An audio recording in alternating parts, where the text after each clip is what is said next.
Hi there, Rabbi. Morning, Joe. Well, is it a good morning? Because according to my parochial school upbringing, clouds of discord are gathering all around us.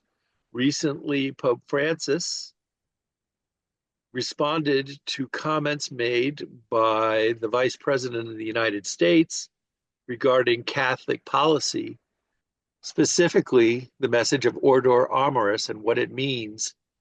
The Pope felt obligated to explain it's not about me first, then my immediate family, then everybody else. Joe, before you go on, the structure of the Roman Catholic Church, in a sense, I've always been envious. See, we have no pope in Judaism. Israel has two chief rabbis, England has two chief rabbis, and they're political. The very fact there's two chiefs says something's political. We don't have a higher authority outside of God in Judaism. I'm a teacher, and Islam is the same way with an imam.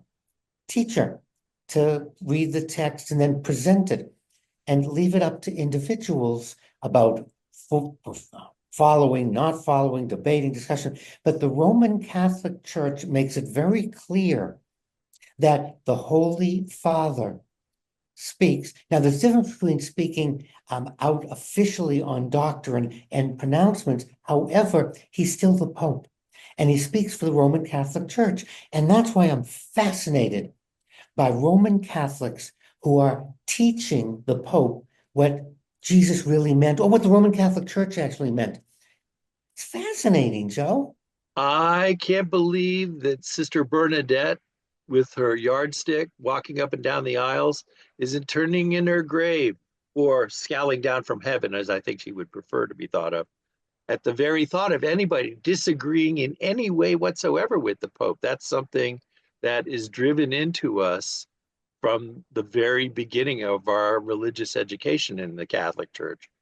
And this is all just a modern method of handing down the original words of Jesus to St. Peter. You are the rock. And we're all supposed to do what the Pope says. And that's why when I read that Border Czar Tom Homan said, I've got harsh words for the Pope. I say this as a lifelong Catholic. He had to focus on his work and leave enforcement to us.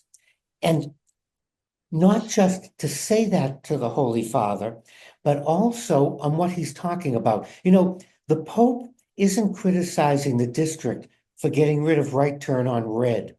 The Pope isn't criticizing traffic patterns or how stupid roundabouts and rotaries are.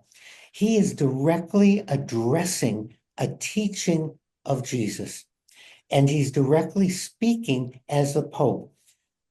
I find Tom Homan and Vice President Vance an embarrassment, really, not just to the Roman Catholic Church, but to our country and how we view our religions. You know, Protestants, and Jews, and Muslims, we can take issue because there's no way to go back and say this is the official line. But the Pope represents the actual teachings of the church. And many times in history, the Vatican has disagreed with US policy in different areas. And at one point, we had a Catholic president. And Kennedy was famous for disagreeing with certain US policy, but his duty as president was to follow that policy and not teachings of his faith. So it's a very difficult line, but never once in any memory I have of President Kennedy's administration did he Never say did. the Pope is wrong. And I found it really curious that one of the quotes being bandied around was written by Reverend Thomas Fuller. Charity begins at home. Oh, no, no, no, wait a minute, Joe. Charity begins at home, but does not end there. I'm fascinated that people find the whole quote inconvenient and an embarrassment. So they just push the beginning as if that's a truism. And I've also heard people say it's in the Bible. It is not in the Bible. And it's also curious. We have a saying in Judaism, Rabbi Hillel said, if I am not for myself, who will be for me. Oh, wait a minute. He said another sentence. And if I am only for myself, what am I? The same kind of quote as Ordo Amoris, as what Pope Francis is saying. It's not an exclusionary. There's an and here. We take care of and we take care of.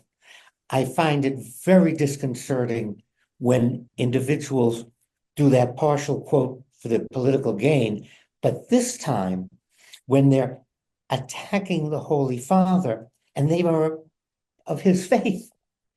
There's a saying, stick to your guns even when they're pointed at you.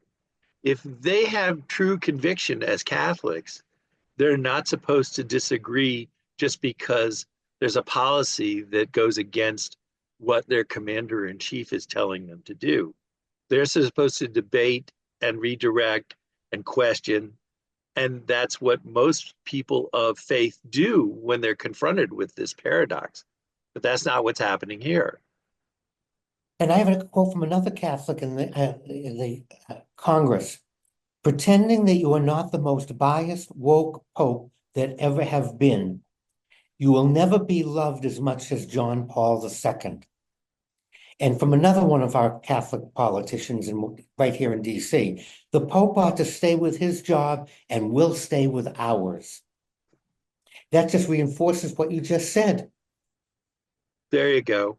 And speaking of jobs, I am glad you're continuing to do yours, Rabbi. Keep us on our toes, or in my faith, on our knees, praying for guidance. You know, I can't close without two quotes from the Sermon on the Mount. No one can serve two masters. Either you will hate the one and love the other, or you will be devoted to the one and despise the other. You cannot serve both God and money. Now, the very end of the Sermon on the Mount, and I think this is what Pope Francis was thinking when he turned to the border czar and our vice president. But everyone who hears these words of mine and does not put them into practice is like a foolish man who built his house upon sand. The rain came down, the streams rose, the winds blew and beat against the house, and it fell with a great crash. Even those of us who are not Roman Catholic can look towards the Pope as representing and as teaching, but particularly those who are Roman Catholic. Your duty, your obligation is to listen to the Vicar of Christ.